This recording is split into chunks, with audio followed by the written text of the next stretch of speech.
Bonjour à toutes et à tous, merci de nous avoir rejoints pour ces chroniques Melsion pour l'entrepreneur tous les vendredis 10h30 en direct. Nous essayons de partager avec vous des idées qui nous semblent importantes, intéressantes à intégrer dans votre réflexion du week-end. Mais vous pouvez aussi nous retrouver sur les réseaux sociaux et sur notre chaîne YouTube.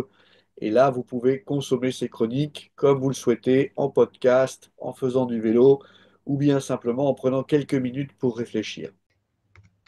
Malheureusement, effectivement, j'ai commis une présentation sur un sujet d'actualité qui m'a profondément marqué. Vous savez, vous avez sans doute vu, si vous n'avez pas vécu dans une grotte cette dernière semaine, ces 2 dernières semaines, vous avez pu la rater. Mais il y a une trend sur l'utilisation de ChatGPT pour reproduire des illustrations inspirées des studios Ghibli. Et donc, ça m'a inspiré, cette présentation, en fait, qui prend même un peu de recul sur, George Lucas et Hayao Miyazaki, donc 2 grands, créatifs qui ont, marqué l'imaginaire de millions, voire de milliards de personnes sur la planète. Et je me suis dit: «Regardons-les pour une fois sous le prisme de, l'entrepreneuriat». C'est-à-dire de se dire: «Tiens, si au lieu de les voir comme des très bons artistes, ce qu'ils sont tous les 2, si on les regardait comme des entrepreneurs, qu'est-ce qui se passe?» Et donc, alors juste pour m'assurer, vous avez bien ma présentation, qui est apparue? Il y a pas de problème de votre côté? Ouais, Oui, c'est normalement. bon. OK, très bien. Donc effectivement, on va essayer d'appliquer, l'effectuation sur, enfin plutôt de voir en quoi l'effectuation permet de leur a permis à chacun de construire un empire créatif. Je pense que l'un et l'autre détesteraient qu'on les définisse comme entrepreneurs, mais après tout, à une époque, qui, a vu, la théorie de la mort de l'auteur, je pense qu'on peut se permettre de l'appliquer.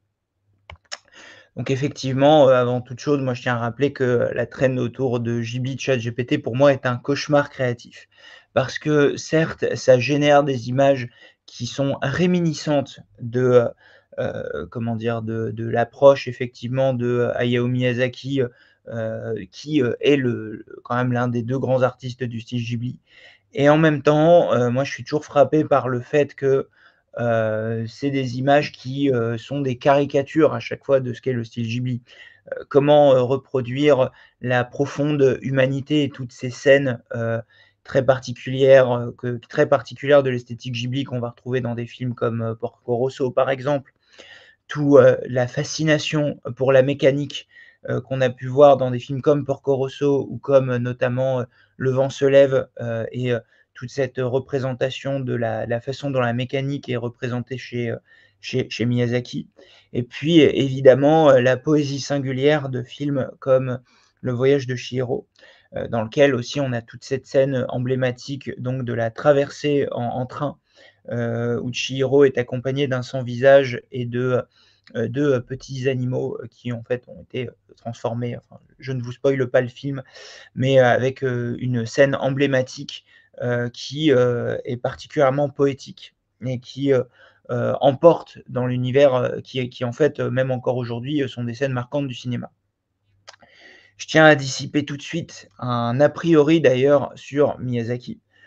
J'ai vu passer beaucoup de critiques et donc ça, c'est mon côté contrarian ultime. J'ai vu passer beaucoup de critiques qui disaient: «Oui, mais en 2006, Miyazaki disait que de son côté, il est, comment dire? Voilà, il voyait l'utilisation de l'intelligence artificielle comme une insulte faite à la nature». Heu, bon, on aurait tendance à vouloir caricaturer aussi Miyazaki comme quelqu'un qui n'aurait jamais utilisé, que des techniques traditionnelles dans le dessin des Ghibli. En réalité, non, pas du tout. Miyazaki, s'est au contraire intéressé aux techniques numériques.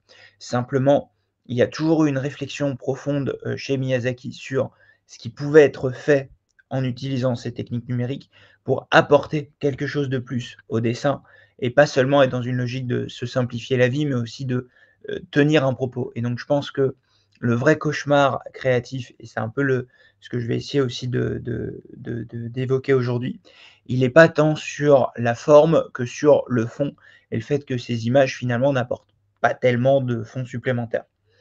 Je fais aussi cette présentation pour un autre élément qui est que, Moi, j'accompagne beaucoup d'entrepreneurs qui sont dans des écosystèmes créatifs. Je donne aussi des cours à des étudiants qui sont des créatifs. Et donc aujourd'hui, l'IA générative fait peur à beaucoup d'entre eux en se disant que ça va être une forme de remplacement de leur travail. Moi, j'aimerais porter un message d'espoir ici sur le fait que précisément George Lucas et Miyazaki ont été des personnes qui ont révolutionné des industries en étant eux-mêmes des créatifs. Et de se rappeler que l'effectuation est une forme de créativité en tant que telle. Alors, évidemment, on pourrait se dire que Hayao Miyazaki et George Lucas, c'est deux visions très différentes de l'entrepreneuriat comment dire, dans l'industrie artistique. D'un côté, on a Hayao Miyazaki qui est vu comme justement quelqu'un qui a défendu une vision artistique extrêmement exigeante, qui a touché le grand public, mais qui a longtemps joué aussi sur le fait de ne pas vouloir être distribué en dehors du Japon pour préserver la qualité de la création. Et de l'autre, on a George Lucas qui, de son côté, a créé rien moins que la plus grande licence culturelle au monde. Star Wars aujourd'hui, c'est, comment dire? La plus grosse licence de l'univers Disney et c'est, aussi un univers de jouets, de produits dérivés, de créations qui se répandent dans tous les sens. Donc on est sur 2 empires très différents. Pour autant, on peut voir des similarités, dans, certains éléments de fascination. D'un côté, on a donc Hayao Miyazaki qui, donc naît en 1941 et qui de son côté, manifeste un profond intérêt pour, les, véhicules, le tout ce qui est aviation et cetera, qui vient notamment du fait que de son côté, en fait, il a grandi à Tokyo, dans une famille dont le père fabriquait des pièces détachées pour la fabrication des Mitsubishi Zero, donc à la fin de la Seconde Guerre mondiale. Et notamment, il déclare par la suite que c'est cet environnement-là qui a nourri son intérêt pour l'aviation. Et de l'autre, on a George Lucas, qui naît de son côté. Alors, ils sont de la même génération, même bien que nés dans des pays différents, puisque lui naît en 1944 à Modesto, en Californie. Et donc, lui, son père, pour le coup, tient une papeterie. Et donc, justement, il sera en rupture parce qu'il n'accomplira pas le rêve de son père de reprendre la papeterie familiale. Et de son côté, il développe très tôt un intérêt pour les courses automobiles et le cinéma. Les courses automobiles, ça se manifeste notamment par le fait que lui voulait devenir pilote de course et en fait il a un accident en 1962 où il manque d'y rester. Il reste 2 semaines à l'hosto et il se dit: «Bon, je vais pas devenir pilote, donc je vais essayer de me tourner vers autre chose» et c'est là où il va faire des études notamment de cinéma et il va étudier à la University of Southern California. Ces 2 personnalités qui ont, tous les 2 un point commun assez intéressant quand on regarde leur filmographie, c'est cette représentation de la mécanique et notamment leur mise en scène de la vitesse. Que ce soit dans la filmographie de Hayao Miyazaki et notamment Porco Rosso que je vous recommande, il y a, quelque chose d'intéressant sur la façon dont les véhicules même sont presque habités et presque vivants et de l'autre côté, bon, dans Star Wars, c'est devenu emblématique pour, Star Wars épisode 4 et la course poursuite dans la tranchée de l'étoile de la mort pour Star Wars épisode 1 et la course de pod racer au milieu qui prend une demi-heure de film rien que pour être une course. Donc il y a aussi cet aspect pour eux d'attrait pour la technique. On peut aussi souligner que dans les deux cas, on a des environnements où les deux ont une réflexion sur des personnages et sur ce que c'est que le personnage. Donc chez Hayao Miyazaki, c'est notamment ces personnages féminins. On peut penser notamment à la plus emblématique d'entre elles qui est Princesse Mononoke. On peut penser aussi à Chihiro dans Le Voyage de Chihiro, mais globalement, Hayao Miyazaki a apporté quelque chose avec des personnages féminins différents de ce que l'animation faisait. Et du côté de George Lucas, c'est lui qui introduit véritablement, il lit Joseph Campbell quand il fait rapidement de l'anthropologie à la fac et il se dit que le héros mille et un visages, c'est un truc assez puissant et donc il construit tout Star Wars comme une saga autour du voyage du héros avec Luke Skywalker et la confrontation avec Dark Vador qui est finalement aussi une espèce de héros déchu. On peut souligner aussi que, un autre de leurs points communs, et c'est celui-là pour lequel on les connaît, c'est d'avoir créé à chaque fois des, véritables empires. D'un côté avec les studios Ghibli, ou même si, comment dire? Les studios ont été dissous à un moment donné, l'héritage de Hayao Miyazaki est toujours présent, dans la création. Il a influencé des, tonnes de studios. Il a créé aussi, derrière, une nouvelle génération de créatifs. On peut penser par exemple à Hideaki Anno, qui est, le créateur de Evangelion, qui est un des animés les plus populaires, enfin qui a révolutionné, l'univers de l'animation. Il a formé, voilà, des créatifs avec lui, et de son côté, George Lucas a créé un empire qui repose sur les produits dérivés, évidemment, qui sont les plus emblématiques, mais où aussi un grand nombre de réalisateurs, ont émergé, du fait de l'émulsion autour de Lucasfilm, la société qu'il a créée. Donc le rapport avec l'entrepreneuriat dans tout ça, c'est que, effectivement, ce sont tous les 2 des gens qui ont, pénétré une industrie et qui ont, apporté une révolution profonde. C'est aussi des gens qui étaient de leur côté épris de, finalement, de pouvoir accomplir leur vision créative, et justement dans une définition de l'entrepreneur comme quelqu'un qui essaie de maîtriser sa destinée et qui, essaie aussi d'avoir des accomplissements. On a, dans les 2, justement des éléments où, après avoir fait leurs premières armes, dans l'industrie, notamment, Hayao Miyazaki, débute, à la Toei Animation, qui est, l'un des studios classiques de l'animation, et de l'autre côté, donc, avec, George Lucas, le fait de faire des films étudiants par lesquels il se fait connaître et repérer par Francis Ford Coppola. Ils ont eu une trajectoire dans laquelle ils ont appliqué certains ingrédients de l'effectuation qu'on va voir ensemble.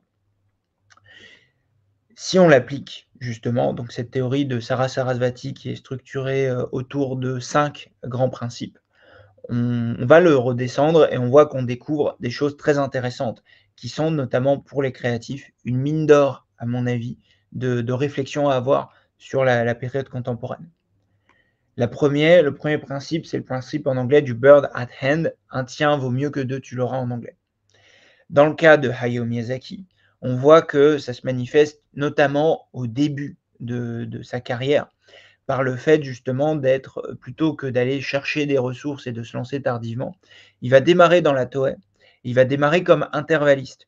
Notamment, donc les intervallistes, ce sont les gens qui font, si vous voyez, si vous regardez un film d'animation, vous avez en fait des images qui sont un peu les images de pause, qui sont statiques. Et entre les 2, on va avoir des images d'intervalle qui servent à gérer une transition, par exemple d'une expression faciale à une autre, d'un mouvement à un autre. Avec Miyazaki, il va démarrer là-dedans, et notamment parce que lui, à l'époque, a la sensation de ne pas être le meilleur dessinateur. Il dit que lui, il est très doué pour dessiner les machines, mais pas pour dessiner les êtres humains. Il va néanmoins se faire remarquer assez rapidement. Il va sortir un film qui s'appelle Le Chat botté, que vous pouvez retrouver, qui est il va l'animer en fait, il va être le lead animator sur ce métier-là, et ça va être son 1er succès, même si, il le fait pour le compte de la Toei. Et donc voulant, se lancer, et développer sa vision créative, il va avoir différents moments où il va tenter d'adapter des films. Il va voir que ça va pas fonctionner à chaque fois. Il va essayer de récupérer les droits d'œuvres étrangères et ça ne va pas fonctionner. Et donc il va vouloir, pour créer sa vision, au lieu exécuter sa vision, plutôt que de se lancer avec, des achats de droits, de films qu'il va adapter, il va d'abord sortir une œuvre qui est donc Nausicaa de la vallée du vent, sous la forme d'un manga. Parce que lancer un manga au Japon demande moins de moyens. Finalement, c'est lui qui est au scénario, c'est lui qui est à l'écriture, c'est lui qui fait, tous les éléments, et il va le publier. Et devant le succès de ce manga, il va avoir les moyens ensuite pour pouvoir aller démarcher des producteurs et pouvoir avoir les moyens d'exécuter sa vision, donc au stade du film, avec un film qui va s'appeler Nausicaa de la vallée du vent, qui va être son premier film sorti en 1984. Et il va à son tour, du coup, utiliser les ressources acquises de l'exploitation de ce film pour fonder les studios Ghibli. De son côté, George Lucas, il va avoir, une approche où, il va, donc se faire repérer par, Francis Ford Coppola avec un court métrage qui s'appelle THX 1138, qui va produire en film en 1971 pardon, et qui va être un échec total au box-office.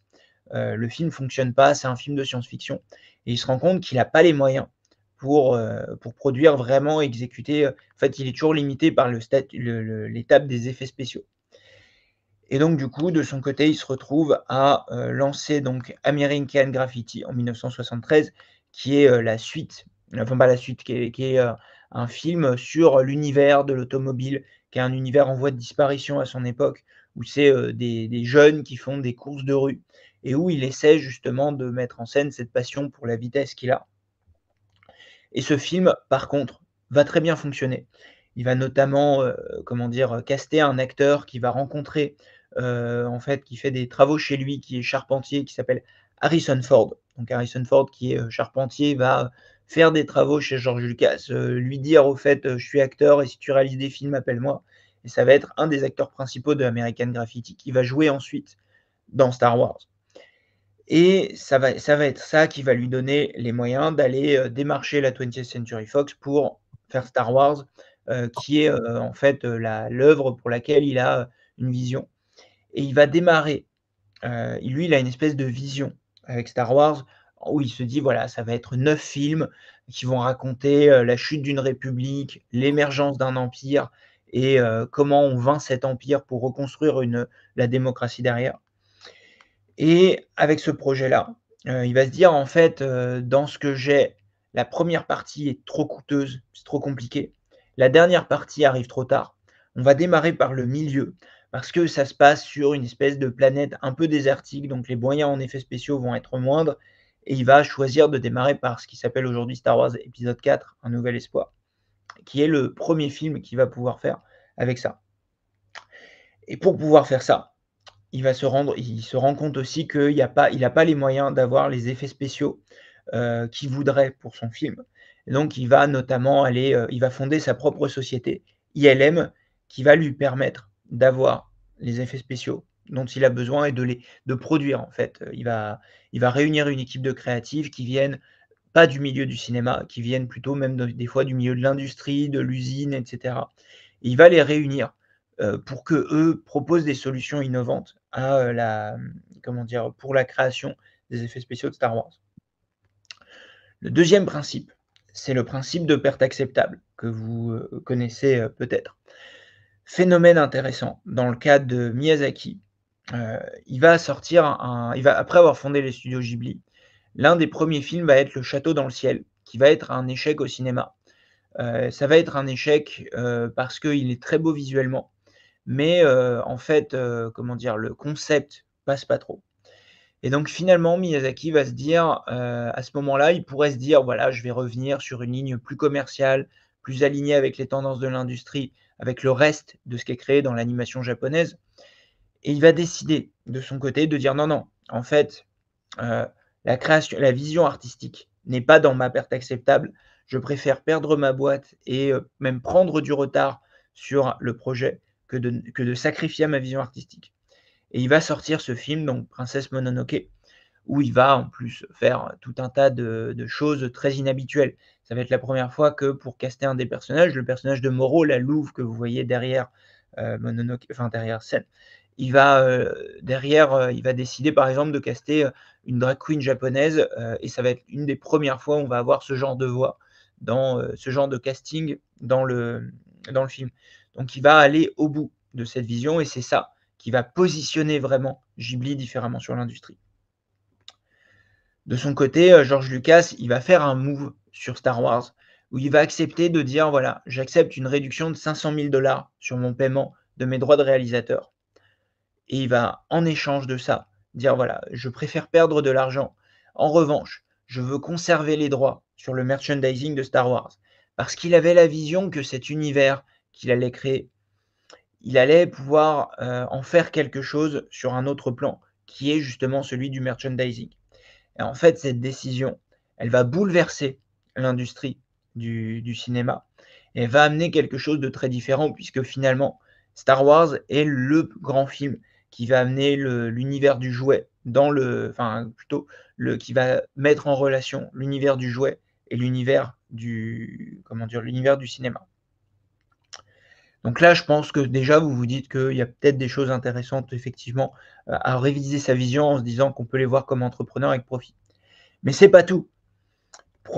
Si on prend le principe suivant, celui du patchwork fou, qui est l'idée de se trouver des alliés pour avancer et qui, avec de combiner, de créer des alliances improbables, eh bien, Miyazaki, de son côté, son patchwork fou, ça va être 2 grandes personnalités. Donc de gauche à droite, vous avez Hayao Miyazaki tout à gauche. Vous avez Toshio Suzuki, qui va être en fait le grand producteur des studios Ghibli, celui qui va être en fait dans l'ombre derrière de toutes les négociations de Ghibli. Et vous avez Isao Takahata, qui va être notamment lui qui va produire Le Tombeau des Lucioles, par exemple, ou Pompoko. Le Tombeau des Lucioles est son plus connu, qui est un film qui est très différent en fait de ce que propose Miyazaki. Miyazaki a toujours cet aspect très onirique, très aérien, alors que Takahata est quelqu'un de beaucoup plus terrestre, ancré dans le quotidien, ancré dans la réalité. Mais ils ont un point commun, c'est cette vision euh, très exigeante sur le plan artistique. Et puis, ils vont avoir, notamment dans les années 90, va y avoir, suite à la, plutôt exactement à partir de 84 et jusqu'à la fin des années 90, il y a un phénomène intéressant qui se produit, c'est que Miyazaki, de son côté, accepte de distribuer aux États-Unis Nausicaa de la vallée du vent. Ça se passe très mal. Le film est intégralement remonté, transformé et en une daube absolue qui s'appelle Les Guerriers du Vent. Et donc, il va dire, pour cette raison, il va refuser la distribution hors du Japon des films pendant quasiment même un peu plus d'une décennie. Il y a juste Le Tombeau des Lucioles qui va sortir parce qu'il sera distribué par un autre canal, donc pour Takahata. Et du coup, en 1997, il y a un accord avec la société dont Ghibli est la filiale qui s'appelle la Tokuma et Disney, qui vont en fait mettre en place un accord dans lequel les films Ghibli vont être distribués au-delà, en Occident notamment, pas pour l'Asie mais pour l'Occident, et ils vont être distribués sans être remontés, avec la même qualité de doublage que, comment dire, que les films Disney qui sont connus pour ça. Et donc finalement, c'est ce fait de se dire que Disney, malgré tout, a une vision artistique dans leurs films qui est compatible avec la vision Ghibli, et donc on peut avancer avec eux avec. D'ailleurs, pour l'anecdote, c'est cette fameuse anecdote dans laquelle Miyazaki va s'embrouiller avec Weinstein, alors président de Miramax, qui est une filiale de Disney. Et sur Mononoke, ils vont vouloir, Weinstein va envisager de remonter le film et Miyazaki va lui dire clairement no cut. Et par la suite, Weinstein va recevoir un katana chez lui pour lui indiquer qu'il n'y aura pas de coupure qui sera faite, ou que si coupure il y a, ce ne sera pas sur le film, mais sur, je vous laisse deviner quoi pour Weinstein. Du côté de George Lucas, le patchwork fou est présent lui aussi, notamment, comme je vous disais, il est remarqué par Francis Ford Coppola et il a aussi son grand ami Steven Spielberg, avec qui il va collaborer sur plein de films, notamment sur Indiana Jones. Et il faut savoir que la société même de production de George Lucas, donc ILM sur les effets spéciaux, George Lucas va se retrouver avec un problème après le premier Star Wars, qui est le fait que c'est bien, on a créé une société one shot pour le film. Comment on l'a fait persister? Comment on l'a fait continuer à exister? Et donc, il va commencer par dire, bah, finalement, si Steven vient avec un projet de film, vous pouvez l'écouter, vous pouvez le produire pour lui. Et puis, ils vont faire rentrer d'autres acteurs de l'industrie, notamment les films Star Trek vont être produits, enfin, les effets spéciaux vont être produits par ILM. Ils vont accueillir James Cameron pour, comment dire, pour Terminator 2, etc., etc. Et donc, ILM, finalement, va devenir une société qui va permettre à George Lucas de pouvoir être viable, de pouvoir devenir même un leader dans le secteur des effets spéciaux, tout en lui permettant à lui d'avoir tous les moyens pour pouvoir produire les effets spéciaux de ses films suivants, que ce soit notamment Star Wars, la deuxième trilogie, avec l'épisode 1, 2, 3, ou même un peu plus loin dans le temps pour le retour du Jedi. Tous les éléments d'innovation qui vont être développés pour les autres films vont être réinjectés dans les productions de George Lucas. Et évidemment, on retrouve aussi Disney dans leur histoire à un moment donné comme acteur de l'industrie, puisque notamment, on va avoir tout un tas de partenariats qui vont être faits. Notamment, on peut penser avant le rachat ultime de Lucasfilm par Disney et la réincorporation de Star Wars. Le fait que dans les années 80-90, on a Star Tour, par exemple, à Disneyland, ou le fait que l'univers, du coup, Lucasfilm est très compatible, notamment parce que le merchandising de George Lucas et le merchandising Disney, ils ont des gros points de convergence sur ces aspects-là. Quand la vie s'envoie des citrons, fait de la limonade. C'est le 4e grand principe de l'effectuation. Heu, c'est un élément très intéressant ici, de se dire que, pour, quelqu'un comme, Hayao Miyazaki, il s'est retrouvé face à certains problèmes, notamment, face à certains moments, certains échecs, qu'il a pu rencontrer. Il y a eu cette idée notamment de se dire que, comme je vous disais pour, le Château dans le ciel, au lieu de se ranger du côté de l'industrie, on va créer quelque chose de vraiment unique et différenciateur. Et donc, finalement, ça va donner notamment aussi, donc Mononoke d'un côté, Tonari no Totoro, Mon voisin Totoro de l'autre, qui est ce film très particulier dans la filmographie de Hayao Miyazaki, qui est un film, du quotidien, mais qui montre la magie dans le quotidien, une forme de réalisme magique. Et donc d'aller, finalement, toujours creuser, dans la réflexion autour des interrelations entre l'humain et l'environnement et de le creuser sans, d'autres réalisateurs le font, par exemple, Leiji Matsumoto, chez dans Albator, on a ces thématiques-là. Go Nagai dans Goldorak, on a ces thématiques-là. Mais c'est vraiment Miyazaki qui va aller au bout en défendant cette vision autonome et qui va se dire que finalement les évolutions technologiques, il ne faut pas les repousser. Ils vont notamment développer tout un ensemble de techniques propres au studio Ghibli, aller utiliser même les techniques numériques s'il le faut. C'est ce qui va permettre d'avoir certains effets sur les films Ghibli qui sont, assez, caractéristiques si vous les regardez. Les effets de déformation sur l'eau, par exemple, dans Princesse Mononoke, sur le ciel, sur les effets de transparence et donc finalement, voilà la contrainte du studio va représenter une véritable opportunité pour Miyazaki. Pour George Lucas, un cas assez intéressant, c'est, le problème des tempêtes, qui vont avoir lieu notamment lors du tournage en Tunisie qui vont abîmer certains éléments du décor et où il va avoir l'idée de se dire que non, en fait, pour Star Wars, c'est très bien que, le décor ait cet aspect utilisé, un peu sale, un peu, voilà, un peu, sous le sable parce que ça va lui permettre de donner, cet, aspect, rétrofuturiste d'un décliniste même qui est très présent dans la première trilogie Star Wars. Et puis il va avoir un problème en 1978, c'est qu'il est toujours dans cette vision de se dire que son univers, il peut en faire un produit dérivé. Et donc en 1978, il va sortir un film qui est le Christmas Special, qui est, un film honni de tous les fans de Star Wars, alors même que moi je le trouve très poétique. C'est un film où, Chewbacca, veut, rentrer, donc Chewbacca, le personnage au milieu, veut rentrer sur sa planète Kashyyyk pour retrouver sa famille pour Noël et il doit éviter les troupes de l'Empire. Le film est une catastrophe, mais je vous invite à le voir parce qu'il y a des pubs à l'intérieur, enfin c'est vraiment l'esthétique fin des années 70 et on voit notamment que même Harrison Ford a l'air d'être en dissociation totale face à ce qu'il a joué, Mark Hamill aussi. C'est assez particulier, vous avez des bouts de Star Wars qui sont implémentés dedans pour les effets spéciaux. Vous avez une partie au milieu du film qui est filmée en dessin animé. Ce truc va être un bide monumental et George Lucas va se dire: «OK, en fait, dans mon univers, je peux pas introduire l'aspect produit dérivé. Là, il est trop flagrant. Il va falloir que je préserve une qualité artistique». Alors donc du coup, c'est ça qui va amener les réflexions autour de l'Empire contre-attaque où il va s'entourer aussi de gens qui vont lui permettre d'accomplir sa vision. Mais, va y avoir, malgré tout des produits dérivés, si vous avez Disney+, n'allez surtout pas voir, tous les petits films sur les Ewoks, c'est traumatisant, mais voilà, il va quand même le faire malgré lui. En France, ça a été distribué notamment, vous avez Dorothée du club Dorothée qui chante avec les petits Ewoks, voilà. Si vous avez envie de voir ça à un moment donné, et si vous avez du temps à perdre, vous pouvez le faire.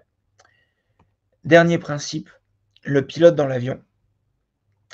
Le pilote dans l'avion, c'est l'aspect qu'à un moment donné, on essaie de créer un futur, plutôt que de le contrôler. Dans le cas de Miyazaki, ça va être de se dire aussi que pour exécuter sa vision artistique, il a besoin de tout intégrer et de pouvoir l'intégrer de bout en bout, du storyboard jusqu'au rendu final. Il faut savoir que c'est pas une pratique habituelle dans l'animation japonaise. Dans l'animation japonaise, on est dans une logique, au contraire, des fois de segmenter. Il y a un studio qui fait la direction artistique, un qui fait la réalisation, etc. Lui, il va être dans une logique d'intégration de bout en bout qui va se retrouver. Et du côté de George Lucas, c'est ce que je vous disais au tout début, sa vision, son pilote dans l'avion, ça va être de se dire, je prends, voilà, je veux faire 9 films, je dois démarrer par un biais, je vais démarrer par l'épisode 4 et ensuite je fais confiance au fait que je vais créer un futur dans lequel, quand je voudrais, peut-être faire ma prélogie, j'aurais développé tous les effets spéciaux, qui me permettront de le faire et notamment sur Star Wars, c'est ce qu'il dit, à un moment donné dans un documentaire dont je vais vous parler juste après. Il explique qu'il a enfin pu s'abstraire des effets spéciaux physiques pour être sur du numérique parce que c'était ce qu'il voulait faire depuis le début, sans savoir vraiment que ce serait via les ordinateurs et donc sur le process, il va avoir plein d'éléments créatifs, notamment, par exemple dans Lucasfilm, enfin dans ILM, il va créer une petite société qui, s'appelle Pixar, qui va être revendu ensuite à Steve Jobs, mais qui va lui avoir permis, lui, de développer les ressources de logiciels. Il va recruter quelqu'un qui s'appelle John Knoll, avec qui ils vont travailler. John Knoll va être notamment l'un des premiers développeurs de Photoshop. Ils vont faire le pont entre le physique et le numérique avec Jurassic Park, etc., etc. Enfin, vraiment, étonnamment, ILM va vraiment créer le futur dont il avait besoin pour faire Star Wars épisode 1 et révolutionner une industrie créative au passage. Et donc ma conclusion, pour les créatifs qui peut-être regardent ça, regardent cette présentation, c'est de ne jamais perdre espoir. C'est qu'en réalité, aujourd'hui, oui, il y a l'avènement de l'IA générative qui pose tout un tas de questions sur le statut de la création, notamment, voilà, peut-être que, actuellement le législateur en France est en train de regarder si, notamment, on peut autoriser, l'utilisation de l'intelligence artificielle basée sur des données, qui ont été, comment dire? Enfin qui ont été du coup entraînées en dépit du droit d'auteur. Donc il y a tout un tas de législations qui sont faites.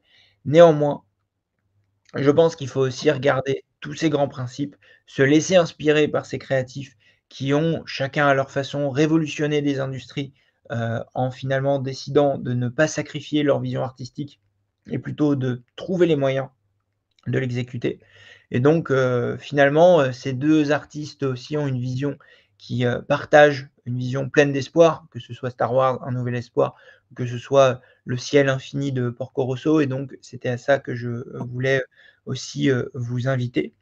Si vous avez envie d'aller voir et d'en savoir plus, vous avez 2 œuvres à aller voir. D'un côté, vous avez The Kingdoms of Dreams and Madness, Le royaume des rêves et de la folie, qui est centré justement sur les figures du studio Ghibli et qui m'ont inspiré cette présentation. Et vous avez Light and Magic, une excellente série documentaire sur Disney+. Et je tiens à le souligner parce que Disney+, c'est pas forcément top en termes de qualité de contenu. Light and Magic, c'est vraiment incroyable. Il y a une saison 2 qui va sortir bientôt.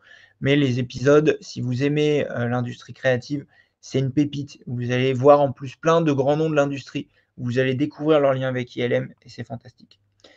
Et c'est tout ce que j'avais à vous dire pour aujourd'hui. Je vous remercie de votre écoute et j'espère évidemment que ça vous a plu, que ça vous aura inspiré quelques réflexions.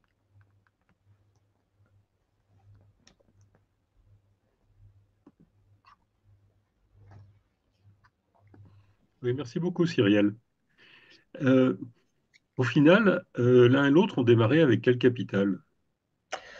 C'est une bonne question. J'ai pas les infos chiffrées, là-dessus. Ce que je sais de Miyazaki, c'est que pour le coup, lui, il démarre vraiment à la base comme animateur chez la Toei. Donc en fait, il faut bien penser que la Toei Animation, à l'époque, c'est, l'époque, post-Osamu Tezuka, Astro Boy et cetera. Donc en vrai, on est sur une industrie dans laquelle, à chaque fois, l'enjeu, c'est pas tellement en fait, comment dire? L'industrie du cinéma a ça de particulier que souvent tu te débrouilles pour avoir un producteur parce que c'est lui qui va capter l'essentiel de la valeur ajoutée de ce que tu fais, parce que c'est lui qui va faire de l'argent sur la diffusion télé, sur, la publicité qui va être faite, sur l'exploitation en salle de cinéma et cetera et cetera et donc finalement, dans son cas, ce qui comptait, c'était de trouver les sociétés qui accepteraient de financer ça. Et donc pour le faire, lui de son côté, il va démarrer justement avec un manga pour créer de l'attraction autour de ce manga, créer de l'intérêt autour, parce que là, finalement, ce que tu fais, c'est que tu le vends à un éditeur, et donc finalement, ça te permet les éditeurs t'achètent les droits d'exploitation et te payent pour le produire, et ensuite, ça lui permet de passer à l'étape du dessus. Pour George Lucas, c'est différent. C'est le fait que American Graffiti a été un tel succès que c'est avec ça, en fait, qu'il va pouvoir mettre, notamment lui, va investir 500 000 dollars de sa poche dans ILM, mais il va avoir un budget total de 2 millions qui lui viennent de la 20th Century Fox pour la partie effets spéciaux. Donc, il se lance sur Star Wars avec un capital conséquent, même si aujourd'hui, ce serait ridicule par rapport à l'industrie. Pour l'époque, c'était quelque chose de conséquent.